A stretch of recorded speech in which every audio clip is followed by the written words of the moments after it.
break down exactly how to use a squat rack if you're brand new to it or you just need a little refresher. So you might come up to a squat rack in the gym and it could be totally set up, but it's probably gonna be the wrong height for you. So you're most likely gonna have to adjust it on your own. I know these can be intimidating and you have no idea how to move them, but I'm gonna show you how I would do it and adjust it for my own height.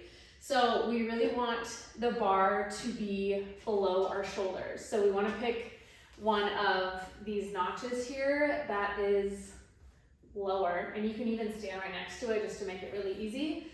But we are going to, you can take that barbell pad off for now. We're gonna take the bar off, and if your squat rack has proper safety bars underneath, you can rest your bar here. Then we are gonna adjust these.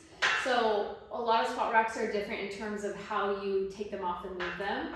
But mine, you just twist it to the side and then they're removable. And then you can pick a number, some don't have numbers, but you can pick a height that is good for you. And I'll show you exactly what I mean by that. So I'm gonna pick this one, move it on this side as well. Then your bar can go back up top.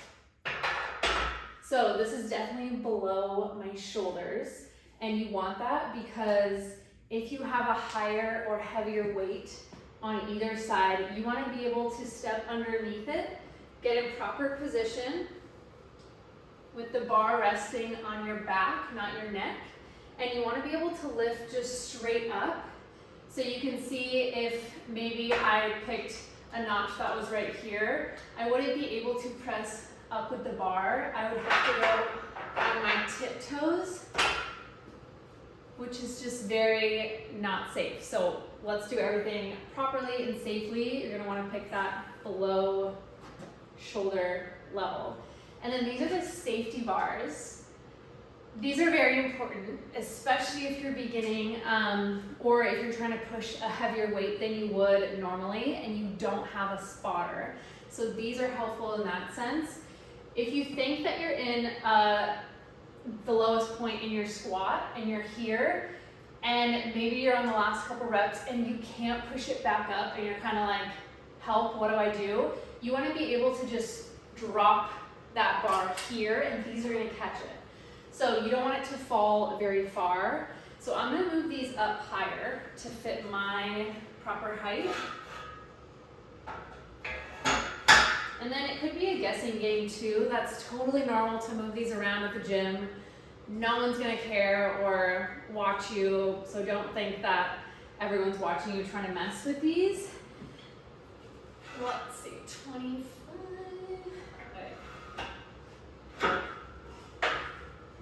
Okay, so that feels like a better height for me. If I am in the deepest part of my squat and I can't get out of it, I'm just gonna drop it here and squat low. And I know that these are gonna catch me. And if it rolls all the way back, these have little protectors at the back. So you'll be totally fine. You can get out of it here and then take your weight off and put it back. And that's just a safe way to catch your weight if you are going a bit heavier or if you don't have a spotter. Now I'm going to show you exactly how to load the weight onto your bar, but backing up just a little bit, in this guy, these are going to be called back squats, just because we're going to put the bar on our backs, not our necks. So to show you, you're going to want to put it just a little bit behind that top bone on your spine. Get a good resting position. And then you can back up just a few steps, but you want to stay level with those safety bars just in case you do go down and you need that extra support to drop here. So going back up, loading weight on the bars. I'm just going to start with a 10. So you're going to load your weight, and some gyms have different areas where they keep their plates. It could be attached to the rack. It could be a freestanding, so it kind of depends what your gym, how they're set up. You're also going to find clamps somewhere around the squat rack. Every proper squat rack should have one, and these are also going to look different probably at every gym. But you just want to secure this weight so that when you're doing your squats, they're not moving around and maybe you're tipping to one side or the other and they slide. So you just want to have them in place. You want to push the clamp as tight as it can go so that this is not going to move. And then you're going to secure it however it needs to be secured. So that is one side. I'm going to grab the other weight. You do want to put the same amount of weight on either side. That might be obvious. And then attach the clamp to this side. And we did think about it.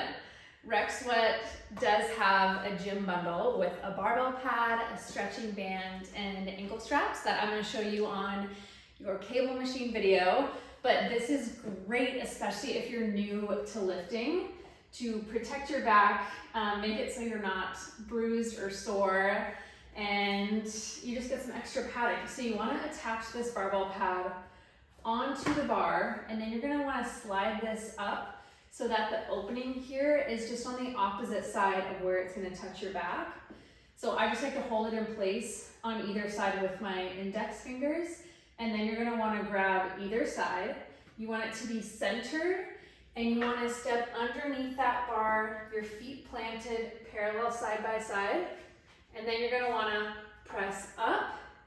And if you want to, take a slight step back or 2 smaller steps back. You want to get in position. Feet are going to be a little bit wider than hip width apart here, and you're going to want to squat. You want these parallel. You're going to want to push back up, squeeze those glutes. Your hips are tucked under, and try to keep your gaze forward. And then press up. Slower. Good, and when you want to bring your weight back, you're going to want to drop your bar onto those resters, checking either side before you lower all the way down. And then you can step right back out of it.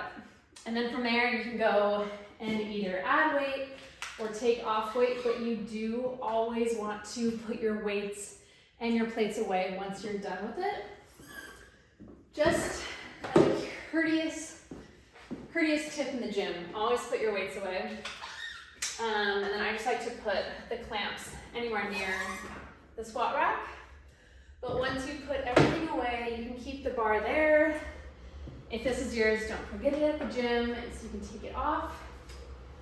But that is about it when it comes to back squats.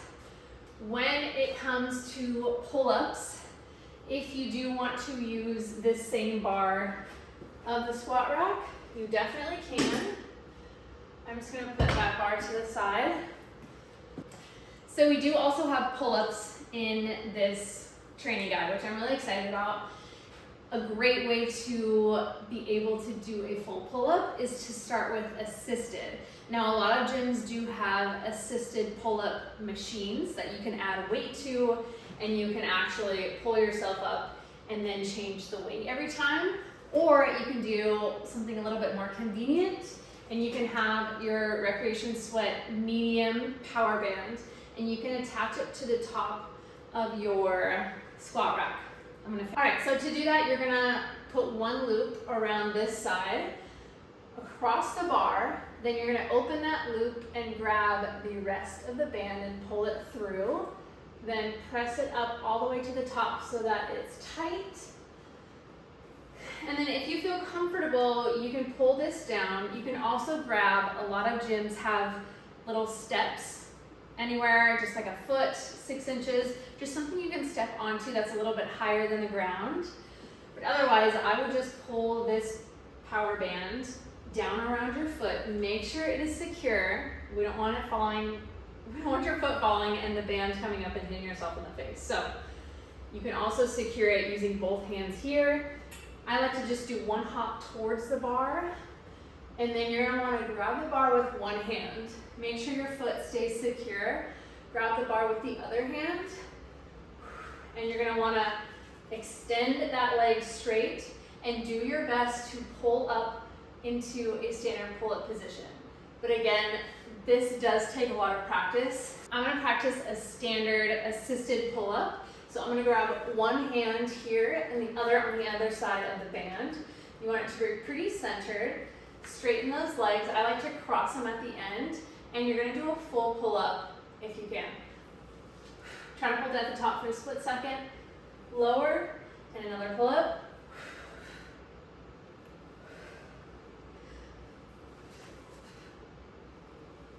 Good. When you get out of this position, you're gonna wanna drop one foot first, then grab one hand to the band so that it is secured and it won't come back and slap you in the face. Then you can reach the other hand around that foot, remove the band, and you guys are good with assisted pull-up. Another way to do it is grabbing something that is higher. A lot of gyms will have like a step, or you can even use a bench and put it to one side so that you're standing on top of the bench, you're pretty close to this bar, and then starting out with a negative, meaning you're gonna wanna focus on the downward motion of a pull-up.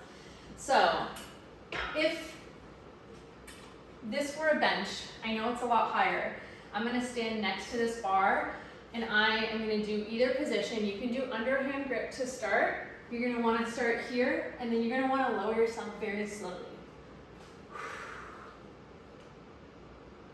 And then you can drop at the bottom. But if you have a bench somewhere next to you, you can step right up and then continue doing that for the amount of reps listed. Another way to modify a pull-up is to do pull downs. That is just gonna train those upper back muscles to get stronger, to be able to do a pull-up. So a great way to do this with this band is grabbing it on either side, and you can kneel down on your knees. Then you're gonna wanna pull straight down. To make it a little bit more challenging or difficult, you're gonna wanna grab higher on that band. That's gonna increase the resistance, and you can do the same motion, pulling down. Go slow on the way back up. Good. All right, that is it when it comes to the squat rack.